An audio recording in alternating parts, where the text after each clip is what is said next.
নিউইয়র্কের গ্রীষ্মের সন্ধ্যা আর বারবিকিউ, এই দুটো যেন একে অপরের সঙ্গে জড়িয়ে আছে। 4th of জুলাইয়ের ছুটিতে আমরা সবাই মিলে গিয়েছিলাম ছোট্ট একটি বারবিকিউ পার্টিতে।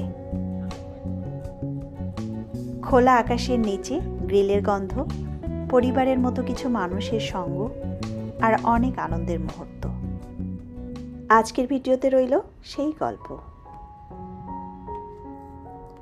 আজকের ভিডিওটি আমি শ্যুট করে রেখেছিলাম জুলাইয়ের 4 তারিখে, যেদিনটা আমেরিকার স্বাধীনতা দিবস। যেহেতু সেদিন ছুটির দিন ছিল, তাই একটু দেরি করেই ঘুম থেকে উঠেছিলাম। আর ঘুম থেকে উঠে এই যে চলে এসেছি আমার গাছগুলোর কাছে।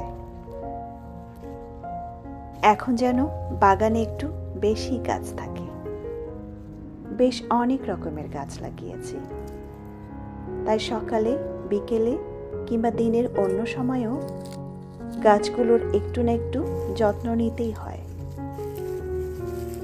আজ কিছু গাছের গোড়ার মাটি আলগা করে দিলাম, আর বেশ কিছু আগাছাও পরিষ্কার করে নিলাম। বাগানে সময় কাটাতে আমার সত্যিই অনেক ভালো লাগে। এই যে বৈতা শাকের গাছটা কেটে ফেললাম, পুরো বাগানটাই যেন ওদের দখলে চলে গিয়েছিল। যতই পছন্দ করি না কেন, ওদের আর বাড়তে দিলে অন্য গাছগুলো ঠিকমতো বড় হতে পারছিল না। সূর্যের আলো, পানি আর জায়গা যেন সব কিছুতেই ভাগ বসিয়ে ফেলছে।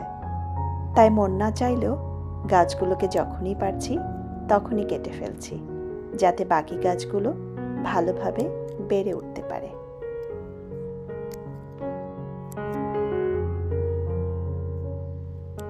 তবে আজ বেশ রোদ উঠেছে, সঙ্গে গরমও, তাই আর বেশি সময় বাইরে থাকতে পারলাম না। ঘরে এসে প্রথমেই শসা পানিতে ভিজিয়ে রাখলাম, যাতে কাজের ফাঁকে ফাঁকে এই পানিটা খাওয়া যায়।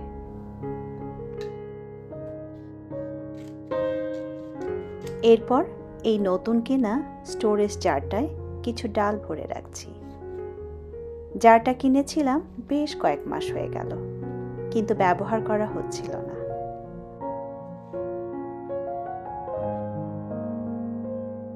আমার মতো নিশ্চয়ই আপনাদেরও এমন হয়। অনেক কিছুই খুব শখ করে কিনি, কিন্তু কেনার পর আর ঠিকমতো ব্যবহার করা হয়ে ওঠে না।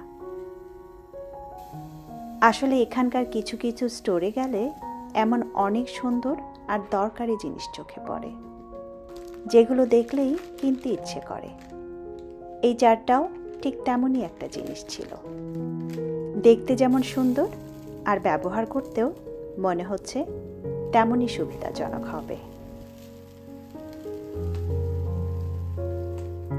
এই জারটায় দেখেন 6টা আলাদা আলাদা স্টোরেজ কম্পার্টমেন্ট রয়েছে। প্রতিটি অংশ এমনভাবে ডিজাইন করা হয়েছে যাতে খুব সহজেই আলাদা আলাদা করে প্রয়োজনীয় জিনিস বের করা যায়। এই যে এখানে প্রেস করলে ডালগুলো এই কম্পার্টমেন্ট থেকে ট্রের মধ্যে এসে পড়বে। একইভাবে অন্য কম্পার্টমেন্টগুলো থেকেও একইভাবে ট্রের মধ্যে এসে পড়বে। আমার কাছে কিন্তু আইটেমটা সত্যিই অনেক ভালো লেগেছে।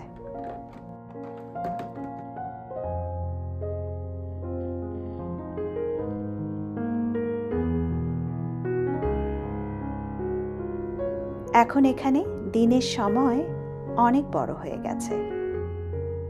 সন্ধ্যার অন্ধকার নামতে নামতে প্রায় রাত 8:30 থেকে 9টা বেজে যায়।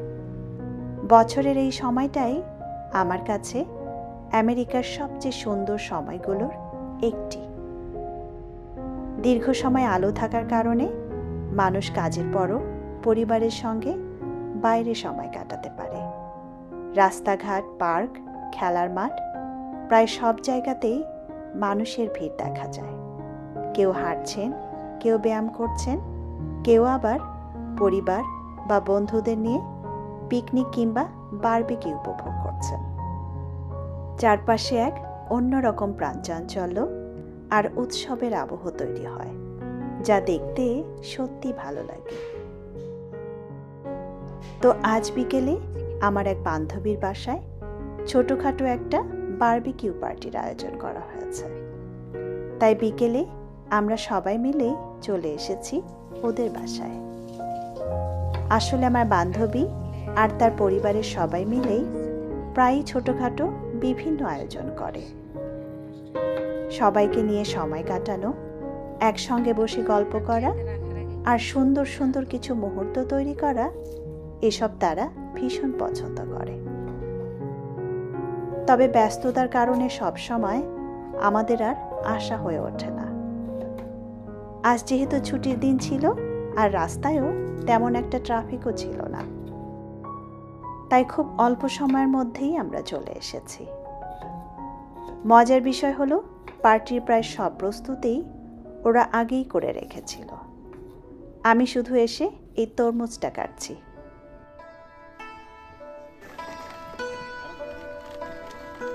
এরপরই শুরু করে দিয়েছিলাম আমরা আকাশের নিচে আমাদের বারবিকিউয়ের আয়োজন। এই যে এখন কয়লা দিয়ে আগুন ধরিয়ে দেওয়া হচ্ছে। একটু পরেই ম্যারিনেট করা চিকেনগুলো গ্রিল করা হবে।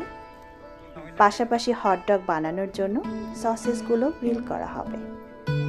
সঙ্গে রয়েছে কর্ন আর আরও অনেক মজার খাবার। আসলে অন্য সব দেশের মানুষের মতোই প্রবাসে থাকা বাংলাদেশিরাও নিজেদের সংস্কৃতি, ঐতিহ্য আর দেশীয় আনন্দগুলো ধরে রাখার জন্য সব সময় চেষ্টা করে।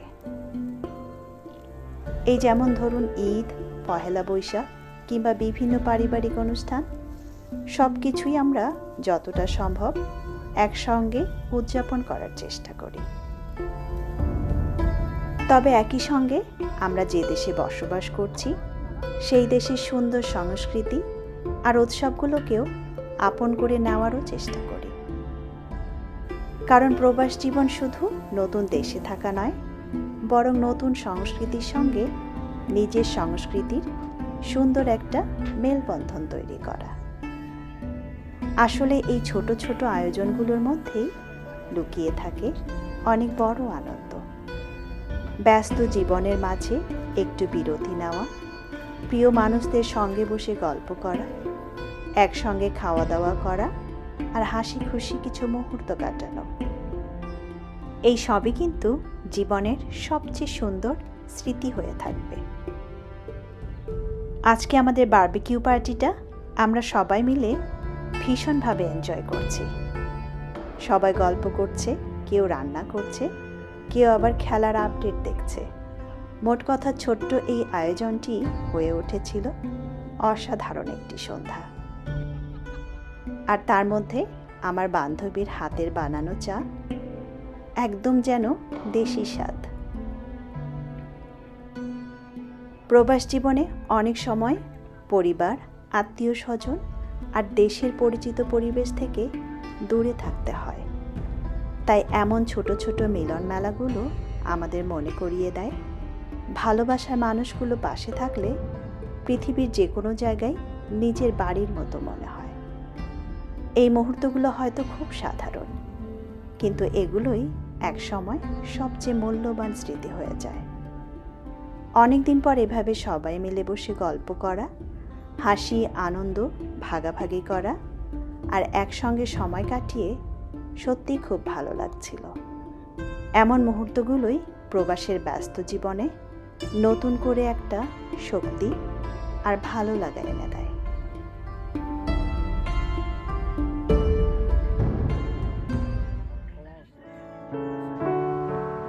অনেক আনন্দ আর সুন্দর কিছু মুহূর্ত কাটিয়ে আমরা আবার বাসায় ফিরে এসেছি।